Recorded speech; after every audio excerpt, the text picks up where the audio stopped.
আমি বাজার যাচ্ছি প্রিয়া, কিছু আনতে হবে বাজার থেকে। না না, তোমাকে আজ বাজার থেকে কিছু কিনতে হবে না। কেন? আজ বাড়িতে যা আছে তা রান্না করে চালিয়ে নেব। তাহলে কি হবে? পারলে দোকান থেকে গিয়ে তোমার জন্য কিছু ড্রেস কিনে নিয়ে আসবে। কি দরকার আছে এসব ড্রেস কিনে টাকা খরচ করার? দরকার আছে, তোমার ওইসব ড্রেসগুলো অনেক পুরানো হয়ে গেছে। না না, দরকার নেই এসবের।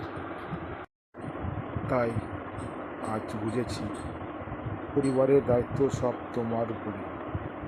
তাই নিজের শখ আহ্লাদ সব বিসর্জন দিয়ে পরিবারকে কীভাবে ভালো রাখা যায়, পরিবারের দায়িত্ব কীভাবে সামলানো যায়, তাই নিজের আনন্দটুকু বিসর্জন দিয়ে দাও।